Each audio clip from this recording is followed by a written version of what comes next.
Okay, this video is for the Math 120 students. I've already sent you a video about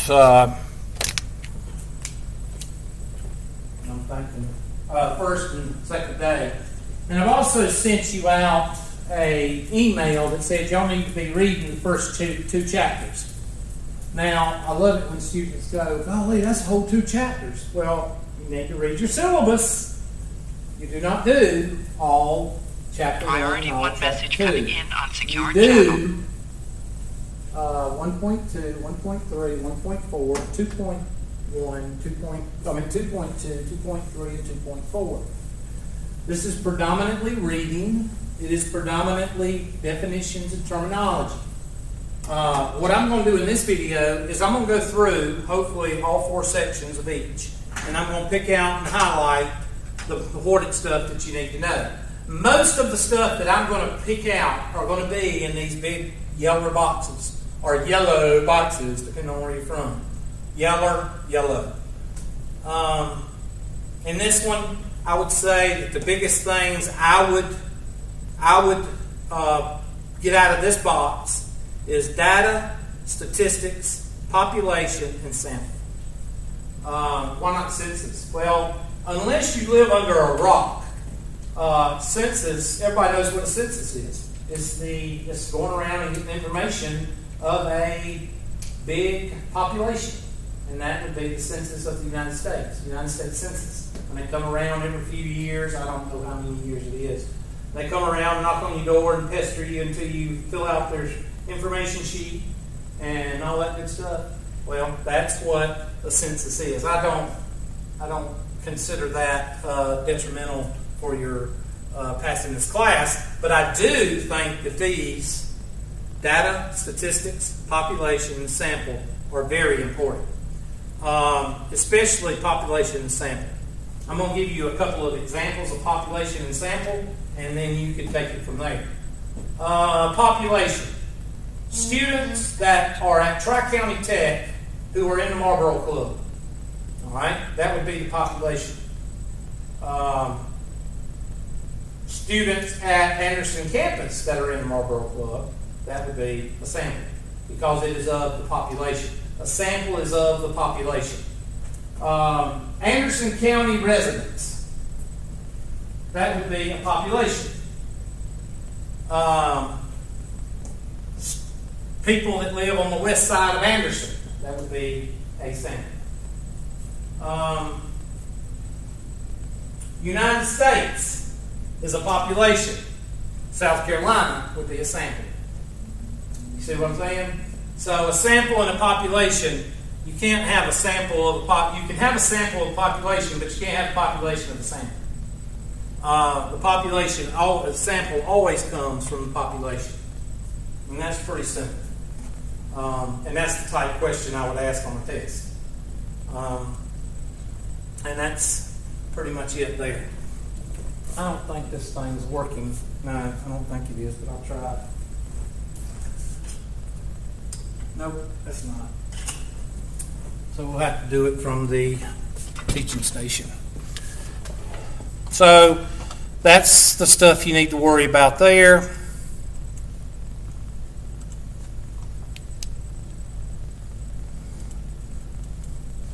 And I'm going to go through and just pick out stuff that you need to know.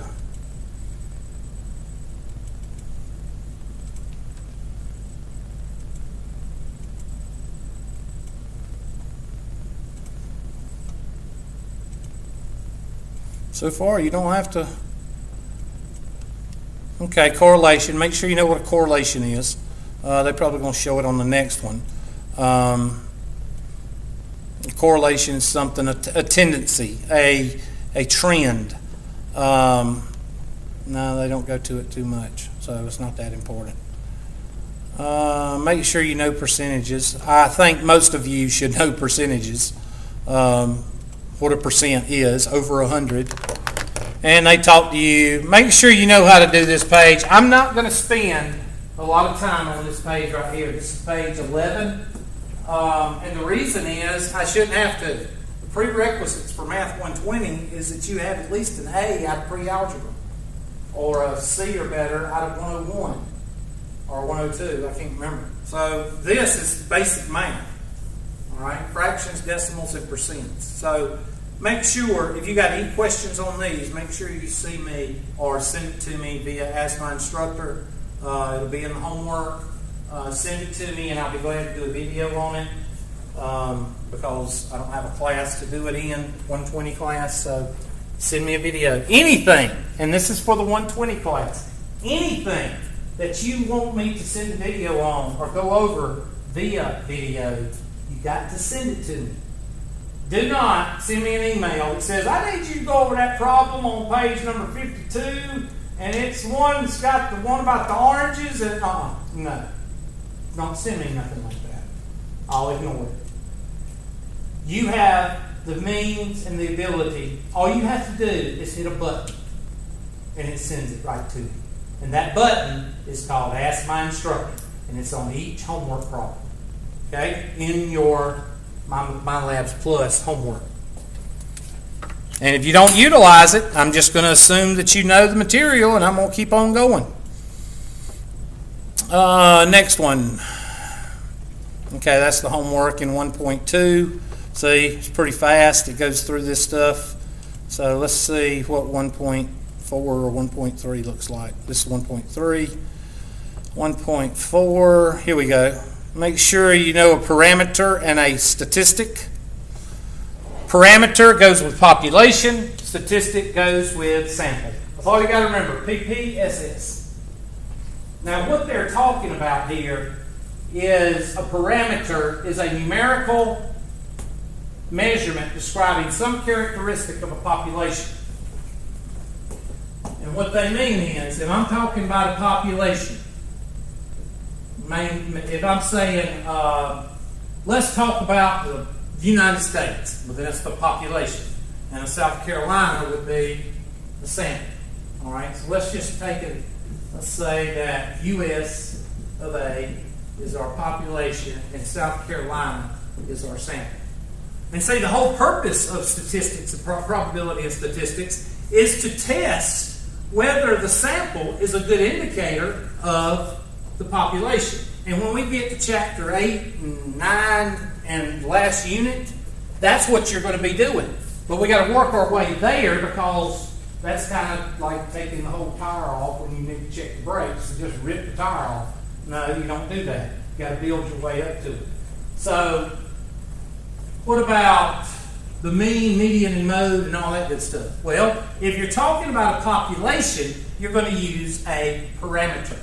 A parameter usually is a Greek letter, like mu is the mean, and the standard deviation, I think, is sigma, standard deviation.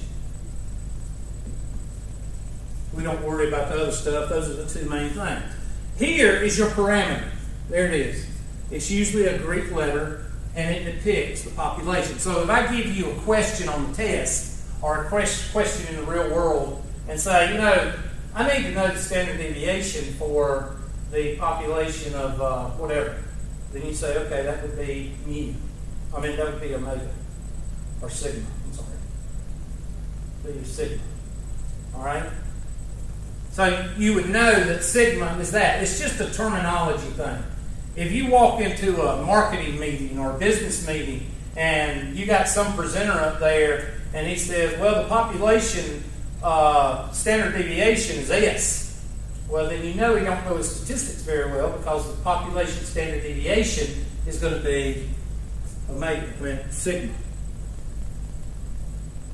Now, what about the sample? Well, the sample of the mean is X bar. That's the mean. So there's your statistic right there. And then the standard deviation is S.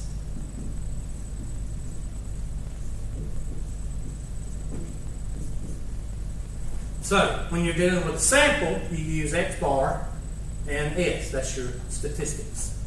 And I don't like to use the word statistic, but that's what they did. It's not statistics. Statistics is getting up data and analyzing it. That's statistics.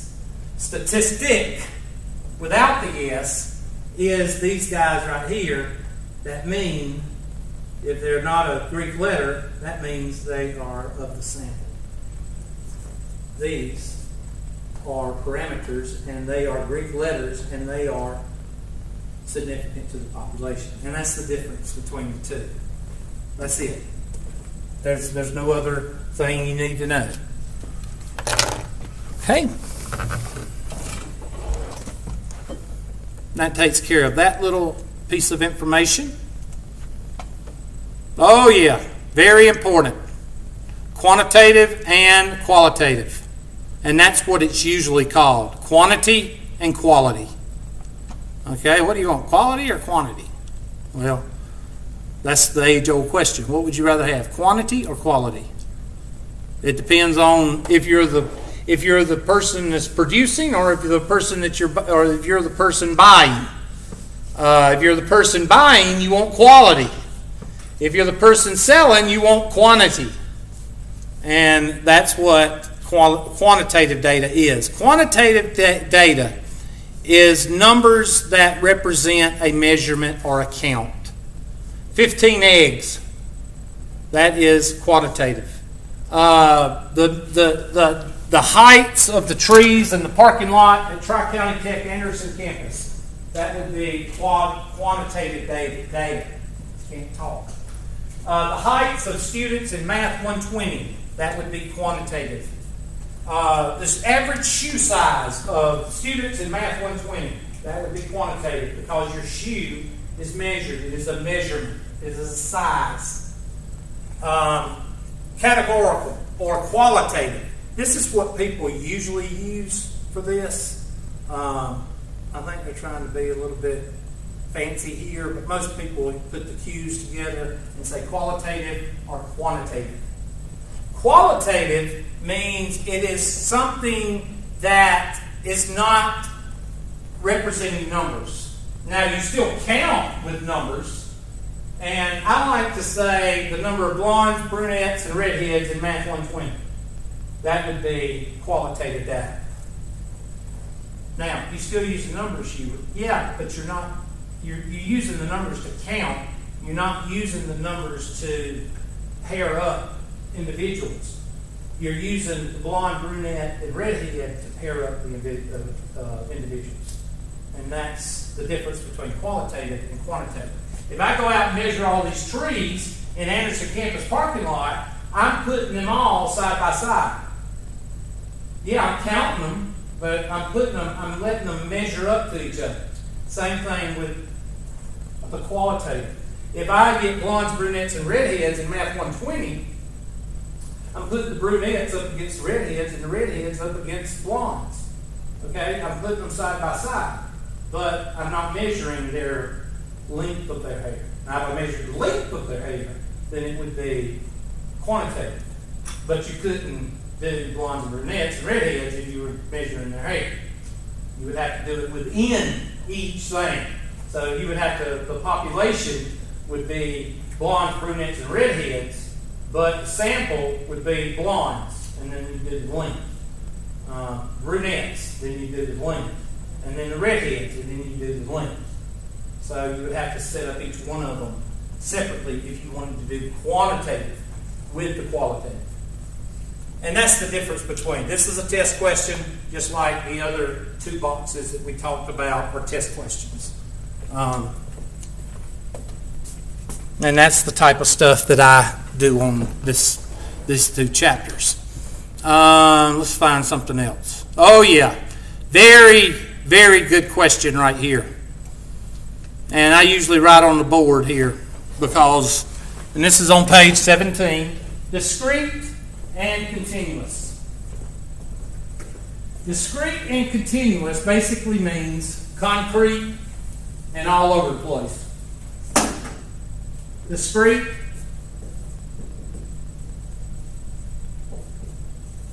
I put concrete. Continuous, I put all over the place. I just do this. Okay, it's all over the place. What does that mean, Hubert? Well, I'm fixing to tell you. Discrete data, remember the rational numbers that we used to have? Rational numbers in algebra. And you were told that a rational number is something you can predict or calculate. I'll give you some examples. 1/2, 1/3, 5, 4/2. All of those are rational numbers. Why are they rational, Hubert? Because you can predict them. What is 1/2? Well, that's 0.5. Yep, you're right. That's it. You're done. But you can't do that 1/3 because that's repeating 0.333. Yes, but you can predict that next number is what? 3. So you can rewrite it as 0.33, and you could just a 0.3 repeating. And you know for a fact that next number beside that 3 is going to be another 3. But what about 5? Well, 5/1 is 5. That's it. There's nothing to guess. And then 4/2 is what? 2. There's nothing to guess. There is no ambiguity, or I can't even think of it. It's not all over the place. All right, you can predict it. And that is discrete data. Discrete data, concrete data, is something that is what? Counted. If you can count it, if you can put your finger on it, if you can predict it as a number, then you have discrete data or rational data. Well, what's continuous? Well, continuous is not predictable.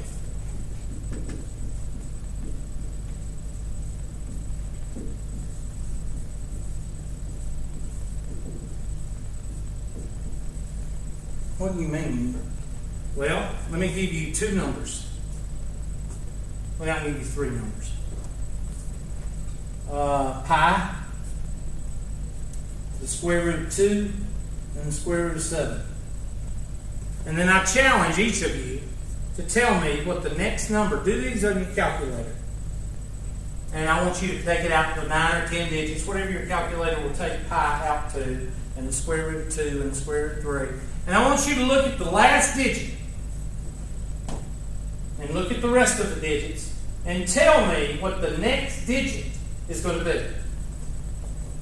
Okay, now I don't have, let me pull up the handy dandy calculator here.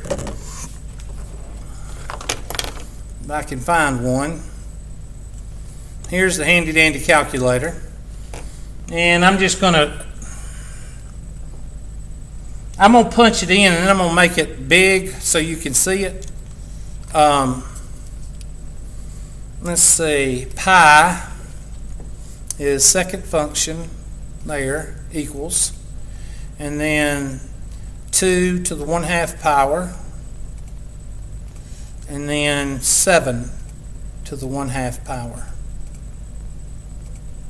All right, look at those 3 numbers in your calculator or on this calculator. I'm going to blow it up so you can see it. All right, now I want you to look at this last, now look at the numbers. Look at these numbers.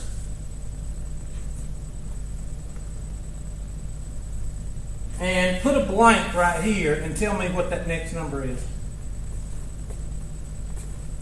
Anybody? Anybody? That comes from Hump Day. Hump Day! Oh, I love that commercial. All right, somebody tell me what the next, call it in, text me, because I'll give you $10 if you can tell me what that next number is. Well, you're not going to get any money from me because you can't unless you calculate it. You cannot predict what that next number is. Like you could predict that next number beside this 3 is going to be another 3. These are irrational numbers. They are all over the place. See?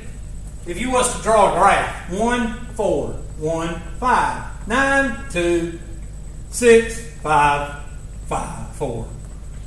4, 1, 4, 2, 1, 3, 5, 6, 2. There's no pattern. It's irrational. That's continuous. Now, what is a word in statistics that we could put with, like counting, with this word. And that is measured. Dang old gallons, dang old height, dang old distance, dang old whatever you measure. Number of cars in the AC parking lot, that's discrete data. How long are each one of the cars? That's continuous. Usually anything measured, distance, height, weight, time. I mean, you got all kinds of anything that's measured. I can't think of all of them right now, but height, weight, distance, meters, liters, grams, meters, liters, volume, area.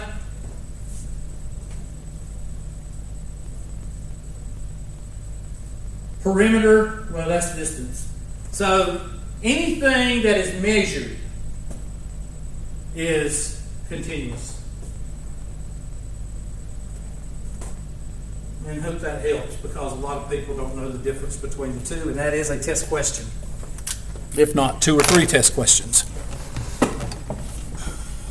Okay. Hope this helps. But this is what you need to be doing in your reading. You need to be picking out these yellow boxes and trying to figure out what they mean. I'm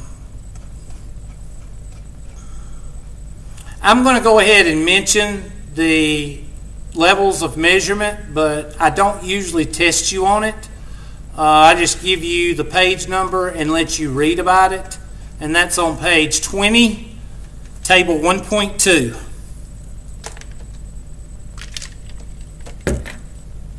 It's not that big of a deal, because after today you don't really talk about it. Just make sure you understand what they are. And that's it. I probably won't test you on it, but if there is a test question, it'll be something like, if I'm measuring the heights of buildings in the county, what would that be? Would that be ratio? Would that be integral, ordinal, or nominal? It would be ratio. Poor old ratio. And that's what I would ask you. I'm not going to spend a lot of time on that. And I think that takes us to 1.4. Yep, 1.4. Make sure you know the difference between an observational study and an experiment. Observational study, a mouse in a maze. Okay, now you can blow that up or you can make it smaller or whatever. Mouse in a maze. That is an observational study. How about these people that have sleeping disorders, and they put them in this room and they look like the demon because they got the night vision on and their eyes are like green? Is that an experiment or is that observational? It's observational. Well, what's the difference between observational and experiment? Well, an experiment would be having to do, I like to think of people with a weight loss program. You take 5 people, put them in a room, or put them in a Big Brother house. You take 5 other people, put them in a Big Brother house. You give the Big Brother house on the left and the right, you give them both the same foods, the same quantities. They have to eat the same quantities. And then you give them an exercise program if they want to do it or not. And then you give them this special pill. And this special pill will make them lose weight. And the pill on the right side, the pill on the right Big Brother house, gets a blue pill that is really medicinal. And the Big Brother house on the left gets a pill that's blue, but it's a sugar pill called a placebo. And then you do results based on giving that super pill to the 2 Big Brother houses, and they have the same amount of food, they have the same amount of time, they have the same, if they want to exercise or not, that's up to them. And then you see what the results are, and they thought that all of them were told they were given a special magical pill. 5 of them were, 5 of them wasn't. That's called an experiment. An experiment is when the person that's doing the observation manipulates or directs the actual event. Where an observation, you don't do anything. You just kind of sit in a closet and watch, as the old saying goes. Or you sit on the side of the road and you count cars. That's observational.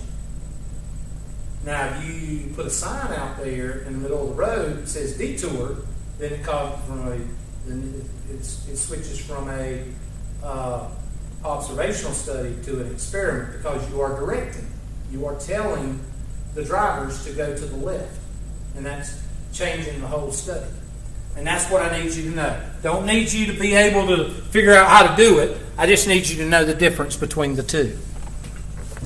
And I like to use the placebo and the mouse in a maze and the sleep apnea, sleeping disorders. And have you ever seen those videos? They all look like demons when they wake up, because they sit up and their eyes are green or white and they look like demons. But anyway, that's an observational. Shut up, Hubert. Random sample. Now, I'm not going to go into simple random, because simple random sample has to deal with groups. I'm just going to talk about a random sample. If you want to write that down, that's fine. A simple random sample has to do with groups, but I'm not going to do that. A random sample. A random sample is basically throwing a dart at a bunch of telephone numbers on the board, on the wall, and whoever the dart hits, that is who you call. That is a random sample. The key word with random sample is everybody has the same chance of being picked. Let's say there's 30 students in this classroom, and I want to pick a student for my experiment to jump up and down and sing at the same time, and let's see if they get out of breath quicker than somebody that just does jumping jacks and not sing. All right, so I'm going to pick two people, and what I do is I put a blue dot and a red dot under one of the chairs, and then I put black dots on everybody else's. Okay? And the red and blue dot is the person that's going to do it. So everybody looks under the chair and finds a blue dot and a red dot. And of course, the blue dot and red dot, they know who they are as soon as they see it. Everybody had a chance to sit in those seats. Now, this is the first day of class. You ain't never sat in this chair. You ain't never sat in this room before. It's the first day. All right? Now, that makes a difference, because I wouldn't do that if it was the end of the semester, because I know where people are sitting, and then my judgment would be skewed a little bit. So I would not do it the last day of class. I would do it the first day of class. Another random sample is that I put everybody's name or social security number or T number in a hat, and I shake the hat up and I pick two people. That's a random sample. Everybody has the chance of being picked, the same chance of being picked. That is a random sample. Make sure you know the definition, because that will be on the test. Random sample. What is a random sample? And a systematic random sample. Well, let's say you go through and pick every fifth person on each row. 1, 2, 3, 4, 5. You. 1, 2, 3, 4, 5. You. 1, 2, 3, 4, 5. You. That is systematic random sample. In other words, the fifth person of every row.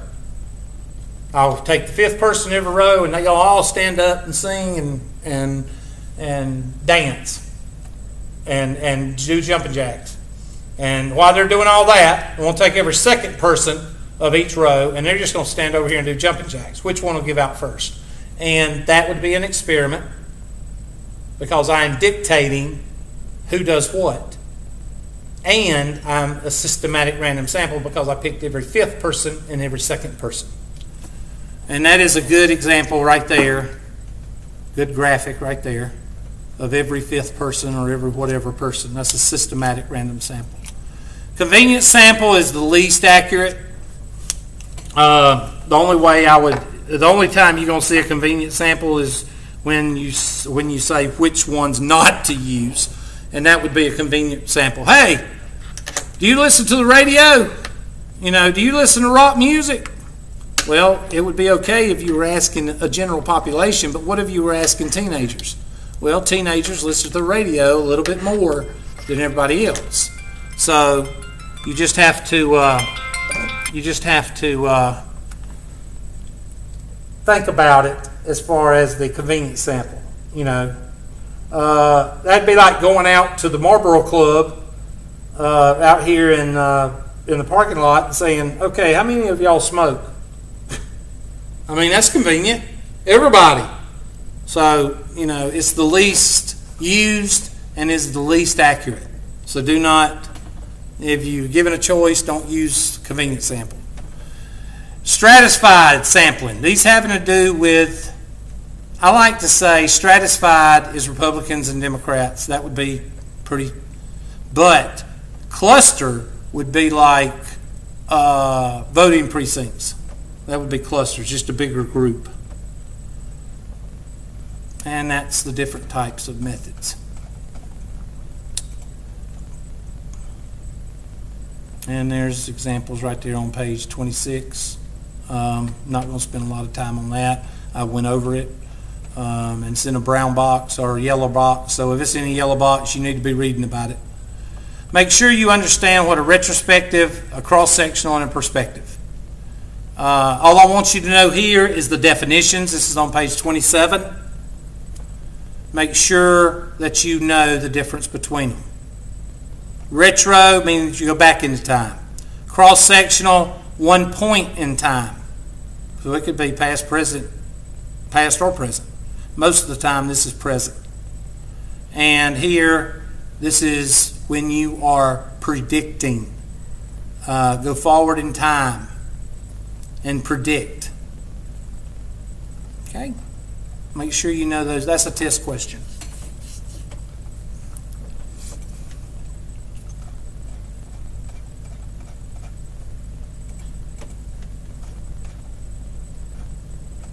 Priority 1 message coming in on secured channel. Sorry about that.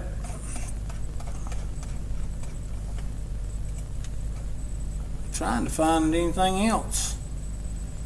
Not going to go over that. No, just confuse people. And that's 1.4. So that's the 3 sections in chapter 1. So let's move to chapter 2. There we go. Now chapter 2, we're starting to get into a little bit of math. A little bit. And mainly it's kind of a different types of tables, different types of math. But it leads up to chapter 3, which is the actual math. Review and preview. Make sure you understand these definitions here. Now, they don't have them in a blue box. No, they don't. Or a yellow box. But these are important. So make sure you write those down. We're on page 44, and it is in the center of the page. It's called Characteristics of Data. We're going to revisit this in chapter 3. But I want you to write those down, and you don't need to put them to memory or commit them to memory, but you need to kind of be able to know the difference between the two. And that's about the best way to describe it, because by the time we get through chapter 3, you'll know what they mean. Okay?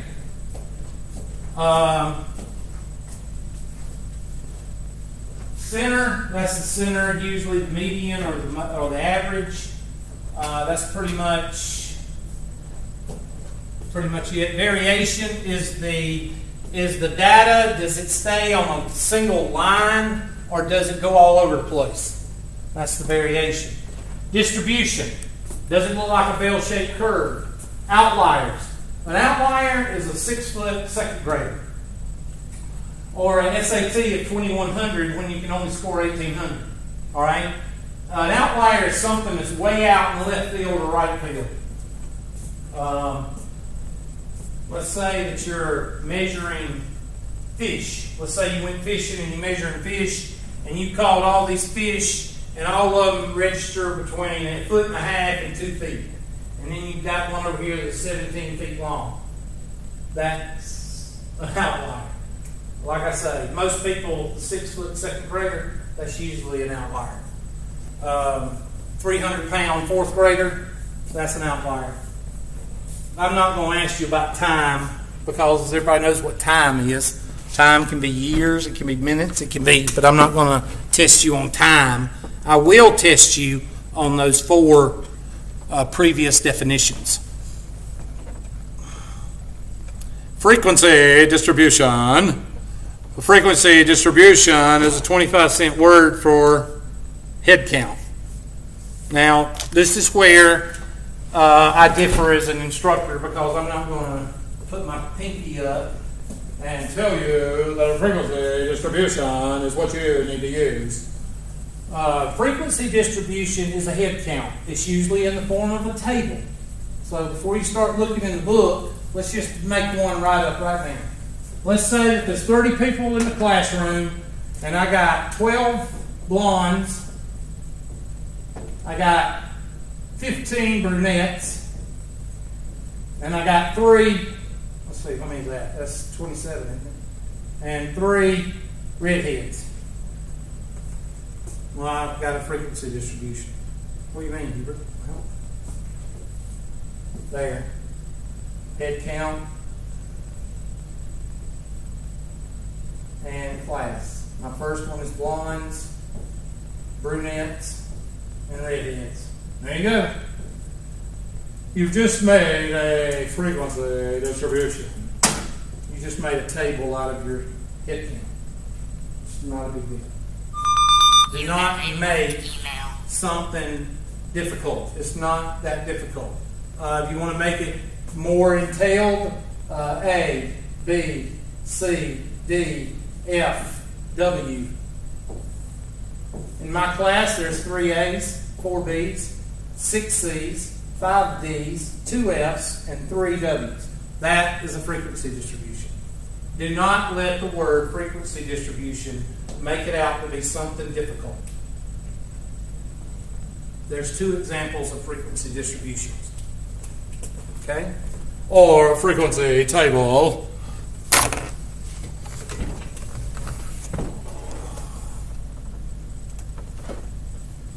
Now we get into a little bit of math.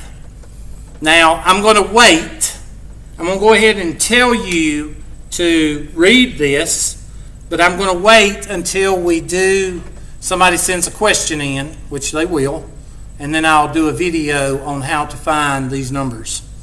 Or I will do a video here in the next day or 2 and send it out to everybody.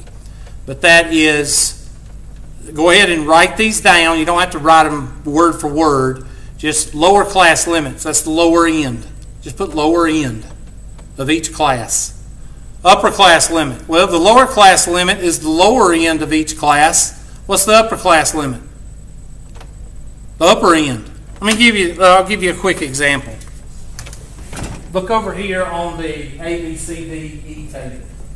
Let's take off the A, B, C, D, F, and W, and let's put 90 above. 80 to 89. 70 to 79. 60 to 69. What is this? 0 to 59. And then this is, well, we don't put that because it's not numerical, so we just leave that off. All right, this is a frequency distribution. This is your class. And this is your count. This is called the frequency. Okay? And the way it's distributed is the frequency distribution. And you put it in a frequency table, but this is what it is. It's just a head count. This is your class. Well, what's this? Well, this is your lower class limit. Lower class limit. Lower class limit. Lower class limit. Lower class limit. Lower class limit. Well, this is your lower class limit. What's this? Your upper class limit.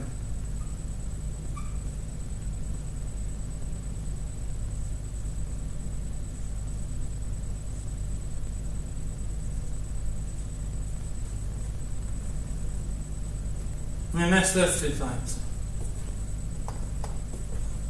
The class boundaries. Now, the class boundaries are between the 2 classes. All right? Now I'm going to make a note here about the class boundaries, and you need to make a note in your notes or the notes that you're writing on with this video. The class boundary, if your table or if your frequency table is in terms of whole numbers, then your class boundary will be in terms of tenths.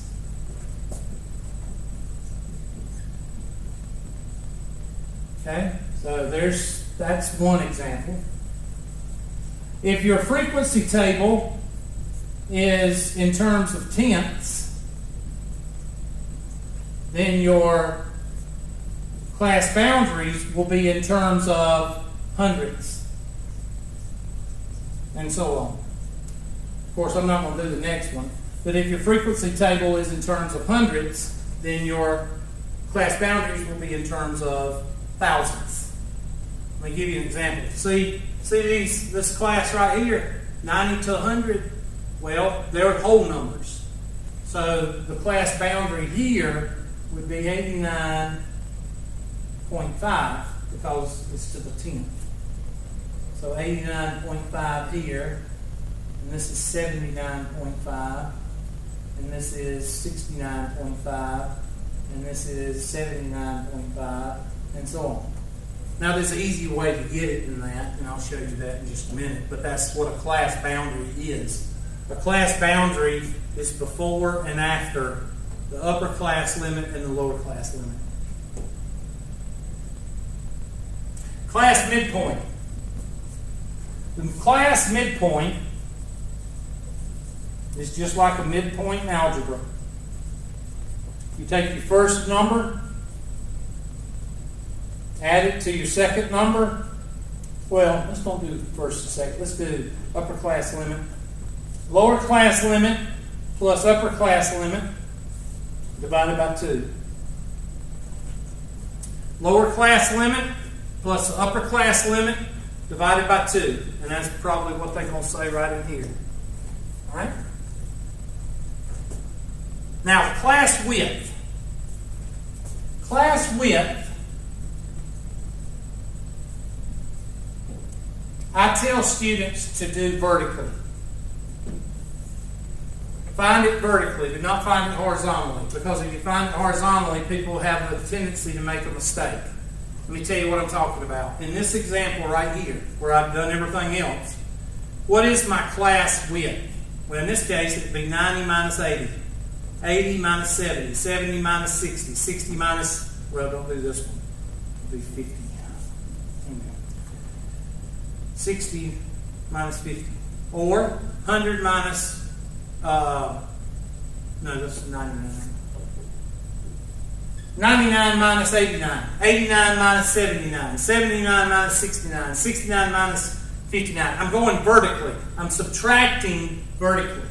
And that is subtract vertically. Meaning our class width here is 10. Well, why don't you do it horizontally? Well, this is why. If I ask you to find the class width of 90 to 99, most of you would say 9. Because 99 minus 90 is 9. But you also have to count the 90. So that's why it's 10. And if you do that, some people may get 9 instead of 10. The class width is 10. Go vertically and subtract. Okay? And that's how you do those. And we will go over this as y'all send the homework questions in. We will go over it again. Let's see what's next. And they talk about construction of frequency. I'm not going to do construction of frequency distribution. I will do other things in chapter 3 with frequency distribution, but that's not what I'm not going to do that.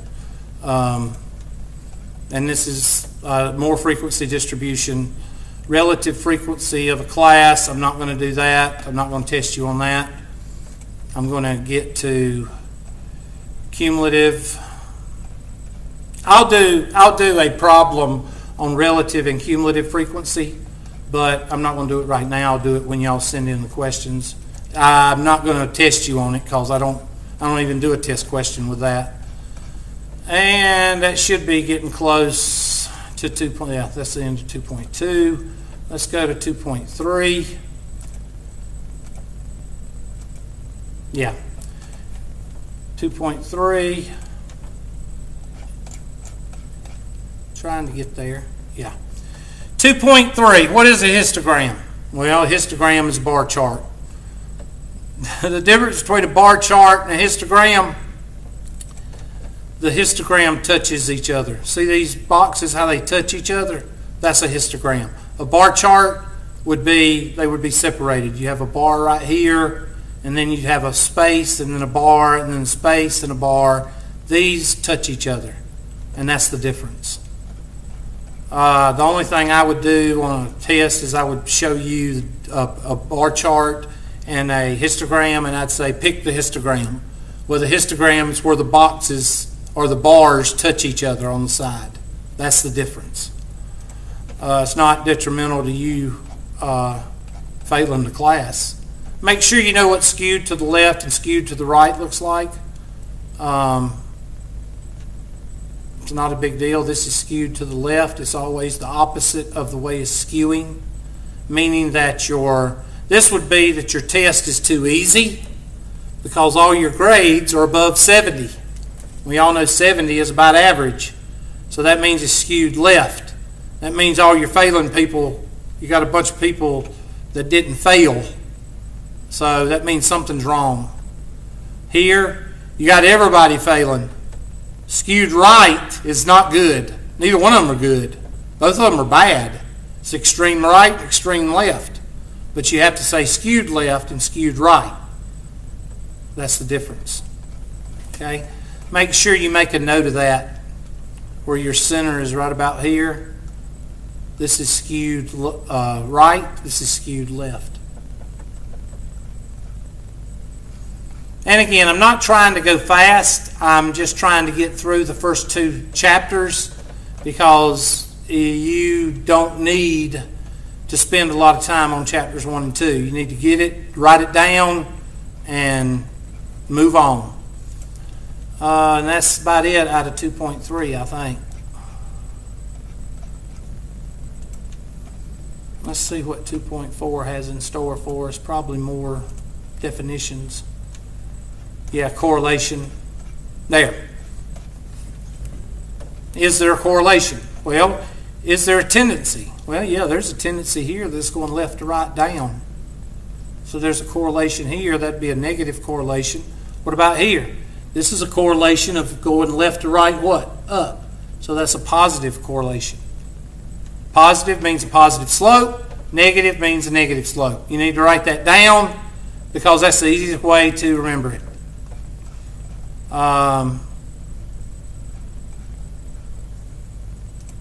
Look and see if there's anything else that is really important. Make sure you know what a stem leaf is, stem plot. We'll talk about that. There's one right there. We'll talk about that later, like in talking about doing a problem on a test. On the homework. Make sure you know how to do a pie chart. Make sure you know how to do percentages from a pie chart, and we'll do that in the homework. Be wary of not be weary. Make sure you know how to do a pie chart. Especially if it's given percentages, that's the one we'll have on the test.